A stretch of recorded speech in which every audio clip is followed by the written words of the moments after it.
We have been getting asked a bunch because the season is here for it if we are going to garden this year.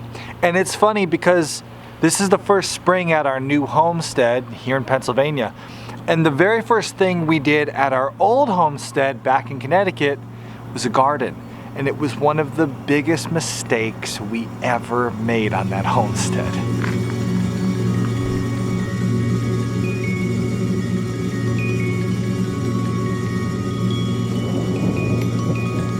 Now, don't get me wrong, it wasn't the gardening itself that was the mistake we made.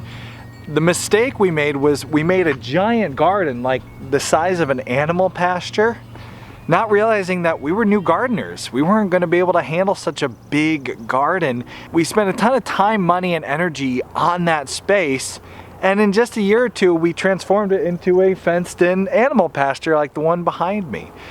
It was a huge waste. And sadly, a lot of new homesteaders make mistakes when they first get onto that new homestead. And these mistakes can be a huge waste.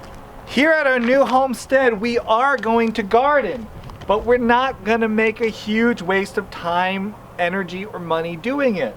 We have 3 beautiful little raised beds.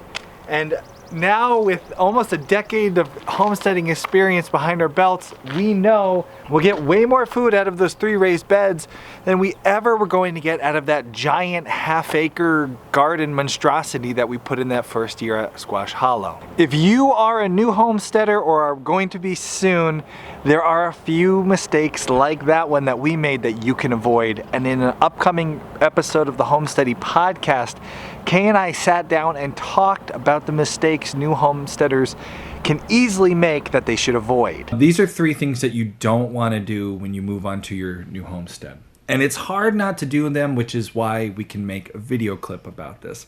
Because you're going to want to do this, but don't do this.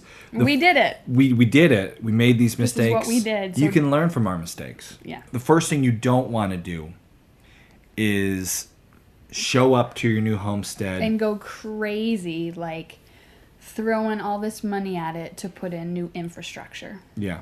What we did here for this last year and what you want to do on your new homestead, we dated the homestead. We got to know it before we made any big life decisions with the homestead. Huh? I had no idea what you meant, but okay, date it. I understand. Yeah, like I thought you meant like take it out for pizza. it is April 1st. It is dated. I should date it. No, you want to date your homestead. You want to get to know it. You want to, take it for a walk through the park and buy it a pizza. What kind of dates do you want to go on? I just want to have some pizza, Buy me a pizza and take a walk. Like whole pizza. That's all I really want to do. Super romantic. Hey, how's your pepperoni?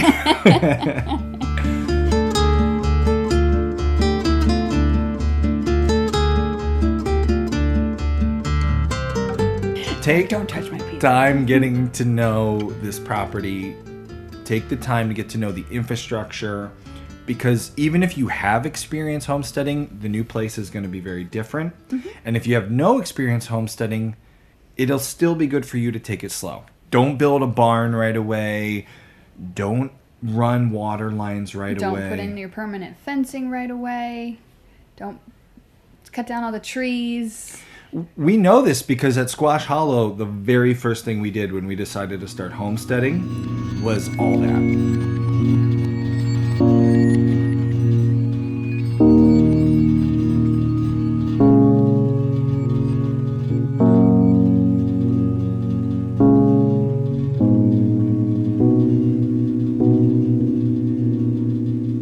Cut down trees. We put up permanent fencing. We ran water lines. We then tore all that stuff out or moved it because we did it wrong the first time. It was all in the wrong spots.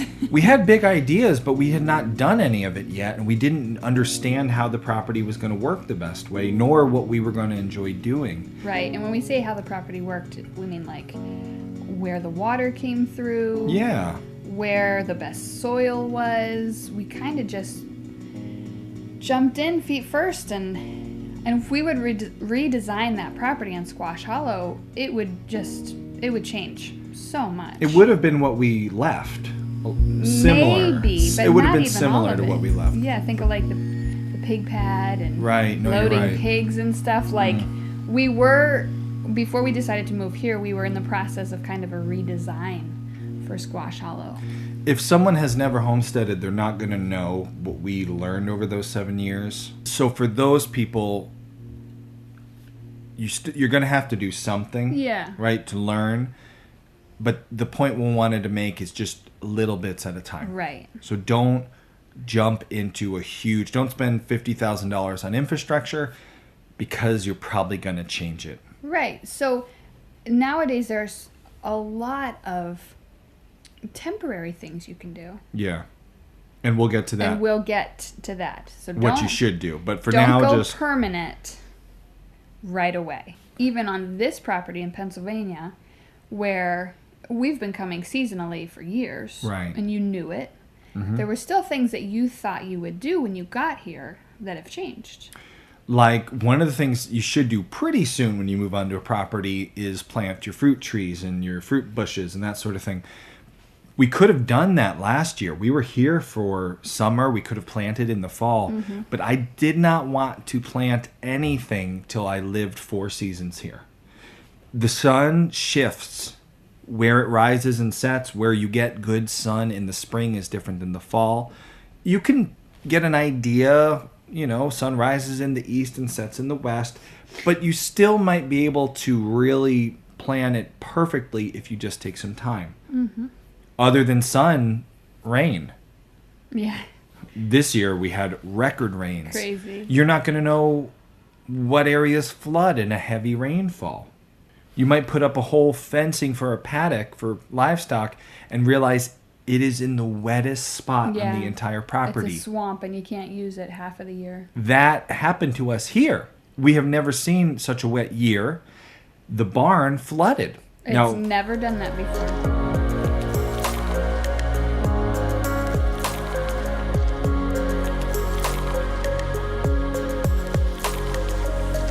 We didn't build the infrastructure, so it was okay. We didn't put money into something that was in the wrong place. But we at least got to live 4 seasons, and 4 kind of like extreme seasons. We got to get a better idea of how this property works.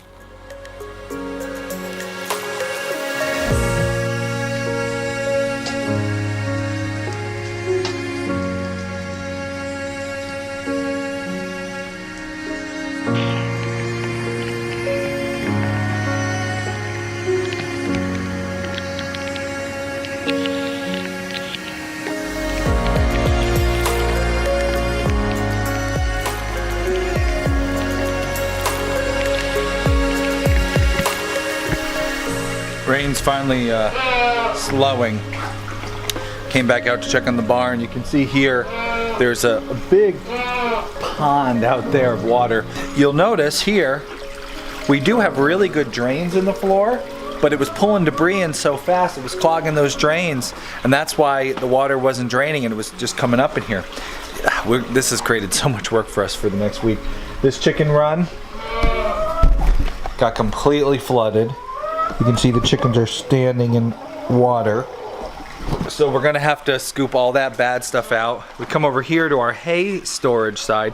This is the reason we wanted to get the hay loft clear, because our hay right there has now all the lower layers all gotten wet.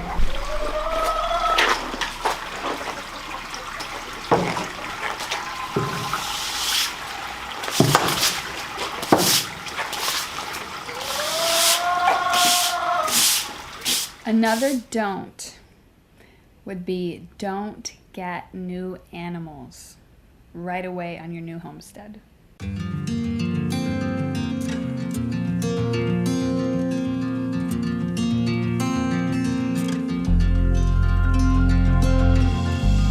Now, you may be coming onto your new homestead with animals already.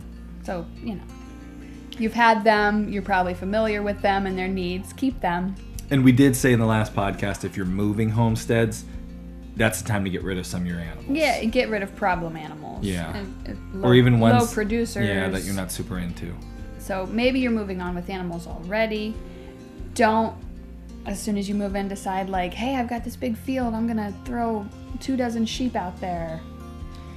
Yeah, they'll mow my lawn Yeah. this year. It'll make my life so much easier, because it won't. That's not what's going to happen. No, you take some time to set up your infrastructure first, deal with the animals you have before you get anything new. And if you're a brand new homesteader, you're so excited, you've been dying to have chickens, your city wouldn't let you have chickens, and you just can't wait to get your first chickens on your new homestead. If you have no animals, it's okay to get chickens. Like, Sure, get I mean, some chickens. honestly, do what you want. But our advice is, Go if slowly. if you're brand new and you don't have any animals, sure, you can get a couple chickens. Yes, because that's just, it feels nice to Have do something. You've been waiting, you've been excited, so just get a couple chickens, but just a couple. Yeah. Don't get a dozen chickens and meat chickens too. And, well, my chickens need a garden to scratch, so I'm going to do the garden too. And whoa. You give it some time. Just one little animal thing going on. To have some tomatoes in a pot and your chickens. Yeah, and yeah. Take it easy. Yeah. Because what you're going to find is your time will get sucked up by other things. Livestock should not be one of them when you first move on to the new homestead. Right.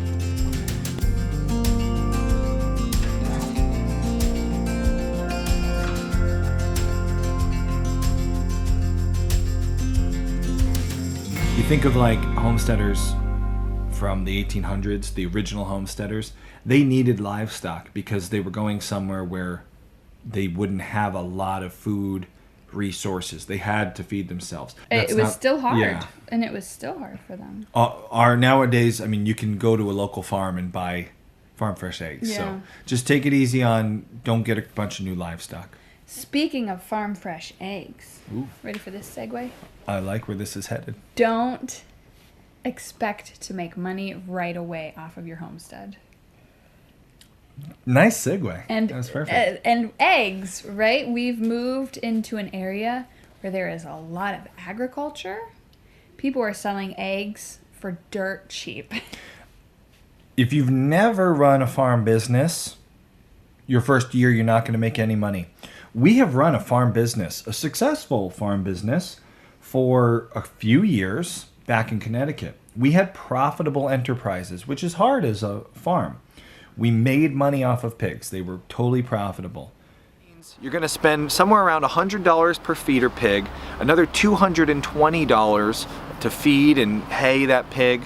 You factor in a little bit of infrastructure, and then also if you have a farm business, you're going to want some form of insurance to protect you should something happen.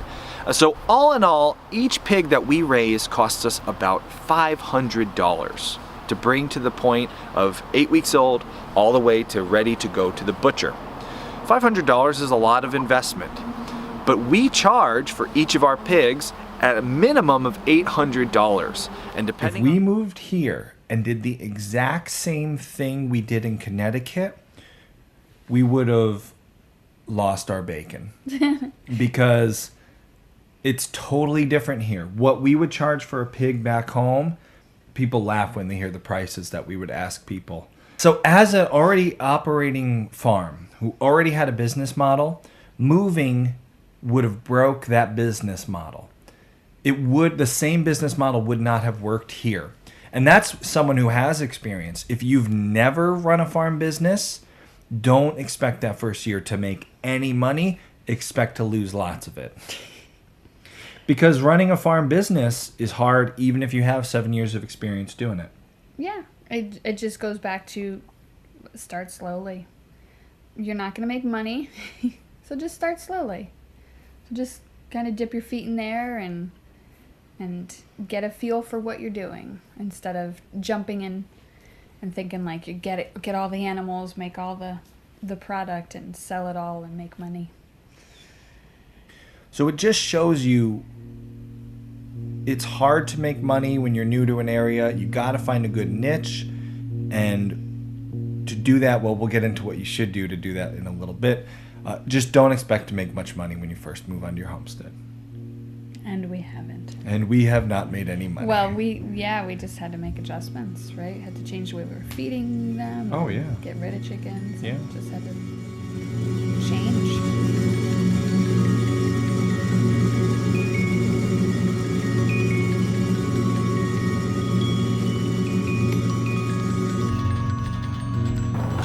So stay tuned because we will be planting a garden in these raised beds and you'll be able to see how much more food we get from a small garden than a big one.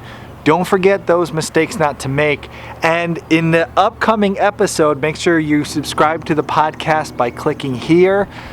You will hear what you should do when you get on your new homestead. What not to do, we covered in this snippet. Find out what you should do at your new homestead in that episode of the podcast, which will be coming out soon.